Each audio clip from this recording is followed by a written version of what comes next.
Dun, dun, dun, dun, dun. What is up, everyone? Welcome to Pokemon Brilliant Diamond Gym Leader Rematches. So, I did not record any of this because I did not have a capture card until now. Now I do, and I really want to record this. I really want to do the Gym Leader Rematches.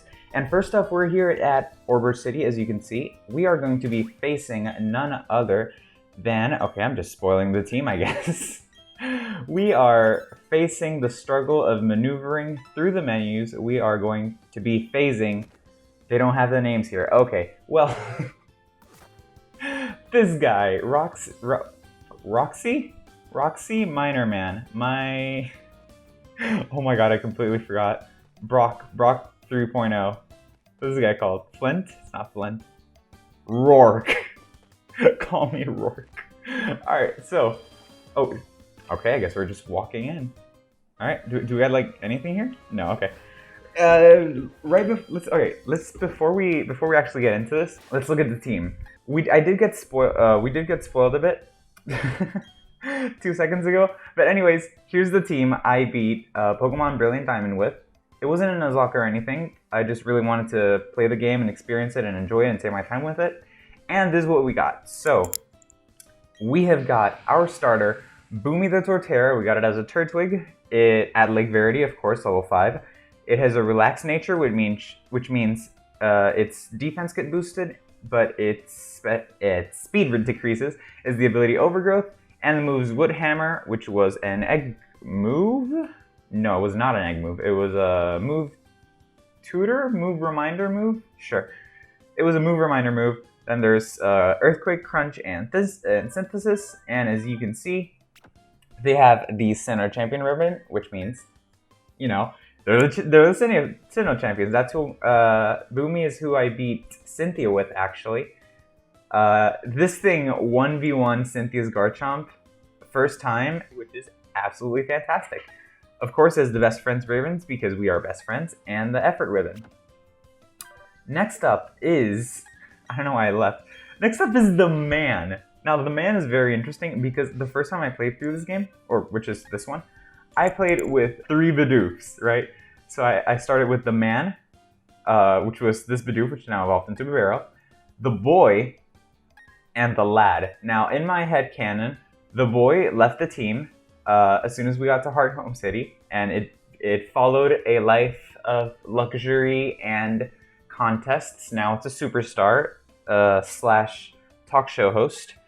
And the lad sadly had to leave our team, not sadly, but he left our team at Canalive City when we got to the library, got so engulfed in the history and the myths. We sent it back to Professor Rowan's, and he is now his assistant. Either way, also, if you can see, there's another Pokemon here. This is Bidoof. This is a shiny Bidoof I got. No reason. I was hatching eggs and I just randomly got a shiny Bidoof. I am going to call this man the legend. But anyways, it's not about them right now. They had their time to shine outside of YouTube, which is a bit sad. But anyways, I did not have the screen recorder, the capture card. Either way, this is the man level 69. Nice. Actually, most of them are level 69. Nice. The man, the leader of the Doof Squad, fighting in order to bring justice and recognition to the Bidoof clan and the people of his species, the beavers of his species. Anyways, he is bold by nature. I caught him in Route 201. As you can see, I was messing with the time when playing Sword and Shield, and I forgot to fix it until a while later, so you're gonna notice. I caught it as a Bidoof at level 1 and like Sour Food. It has the simple ability, which was really interesting because we're going to see it right now. The moveset was, for the most time, it was Defense Curl and Rollout and 2 other moves. Defense Curl I really liked because because of simple, it gave me +2 rather than +1, and also boosted Rollout, which was pretty damn cool. But now, once I got to Veilstone City, if I'm not mistaken, I got the TM for Sword Stance, and thanks to simple, that allows Bidoof to get a +4, which is pretty damn good. You know, I always picture the man as kind of a Master Roshi kind of guy, where he's like, you know, he's kind of plump. He's not the most physically gifted, or at least it doesn't seem like that way, until he picks up the sword stance. It just becomes buff, beefy, muscular man. Anyways, headbutt for stab, aquajet for, well, I guess stab and coverage and priority, because he is not the fastest. He's not the fastest man around, and crunch, just coverage and something very interesting about this guy. Yes, he's a Sinnoh champion. Yes, he's his best friend, and yes, he has done. He's an exceptionally hard worker, but also he has great feet. Top quality footprint. Take that as you will. Anyways, here's Parker, also a Sinnoh champion.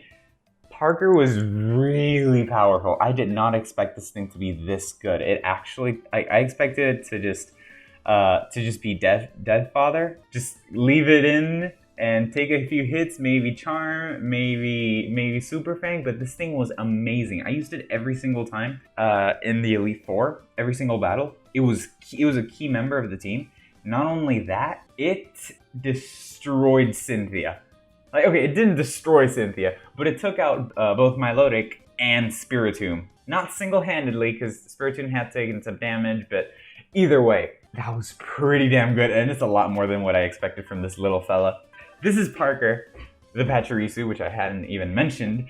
It is naughty by nature. I caught it at Valley Windworks. It was level 8 and it loves spicy food. I always pictured it just snuggling with its little tail and my hat, because the character in this game has a hat, and I think that was pretty damn cute. It has the ability to pick up, which means I got a lot of elixirs and I got a lot of healing items or rare candies as well, which was pretty damn cool. The moves being Thunderbolt, Super Fang. Basically, Thunderbolt was just damage. Super Fang was amazing. It was so key in just denting big defensive tanks. It was great in just setting them up so that they could fall down to a Thunderbolt. That was really fun. Charm, Charm was basically to disable physical attackers. And it was really useful. Parker is pretty speedy, probably the fastest Pokemon I have, which, to be fair, is not bad fast. It's base 95 if I'm not mistaken, but still pretty damn good. Finally, Nuzzle as a form of speed control and just chip damage mostly, paralyzing. Just Parker was very supportive, and I really like that about her. Next up is Stella. Stella is probably maybe not our MVP, but is definitely our most powerful Pokemon throughout the playthrough. I really expected her to just destroy, like, she was my one, I guess, counter to Cynthia, and I think she took down one Pokemon and then died. Which was kind of unfortunate, but to be fair, it was pretty damn strong the rest of the round. Stella the Togekiss, fairy and flying type. It is modest of nature, which was really awesome. This thing took me like a solid 3 days to get this Togekiss. Actually, had I fixed it? I had not. Oh wait, I had fixed it. Okay. Well, it took me a while to get this female Togepi, but I got it, and I love Stella. She was amazing. Serene Grace and Modest Nature, both amazing, both great. Serene Grace, so that I could get some flinches out of Air Slash, even though I didn't really get Air Slash, because I actually had a Togetic up until the very final battle. Like, I had a Togetic right before Cynthia, and I decided, hey, I have to evolve it to beat her. Thankfully, the rest of the team could cover for her, but like, that was pretty awesome. So, Nasty Plot for setting up. Obviously, Dazzling Gleam and Air Slash for just general stab coverage, and Air Slash obviously for the flinching. Grass Knot was pretty cool. Grass Knot was basically my counter to Gastrodon and Milotic. Milotic, as well as the rest of the Elite Four, just Bertha, and I think it was just Bertha. But yeah, she was really useful, and she likes dry food, and she actually doesn't have the best friend ribbon. I have to work on that.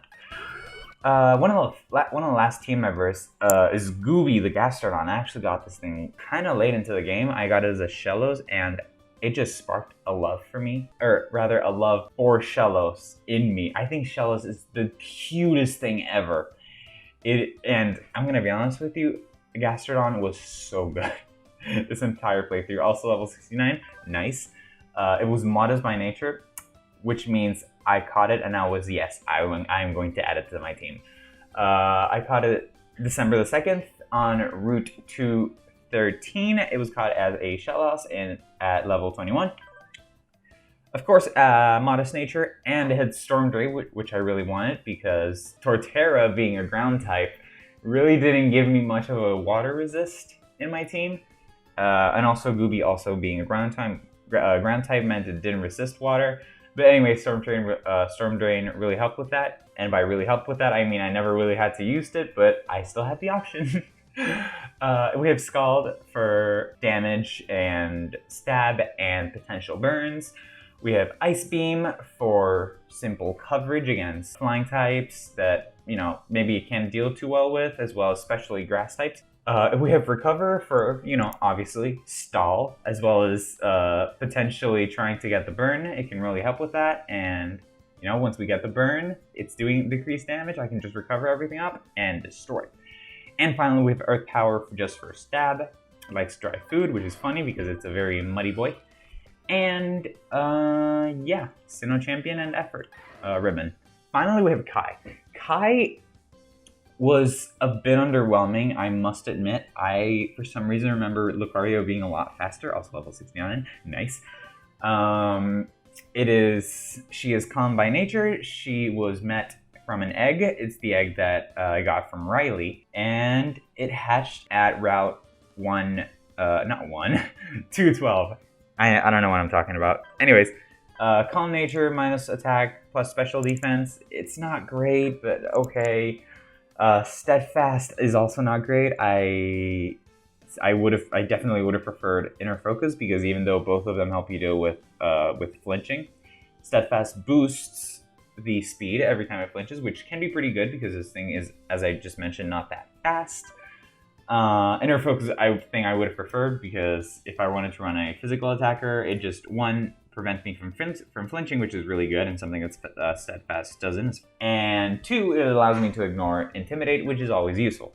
Anyways, because it was a calm nature and it didn't have Inner Focus, I decided to run it as a special attacker, which was pretty decent. Has Nasty Blood for setup, Aura Sphere for, you know, obviously Aura Sphering.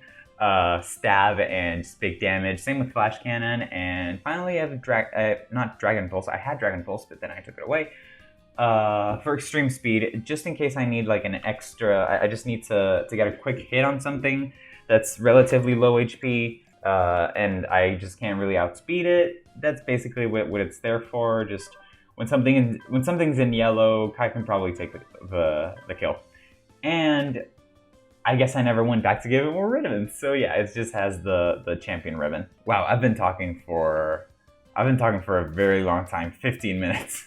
Okay, well, you know what? Here's what I'm gonna do. This is gonna be my team, I guess my team video.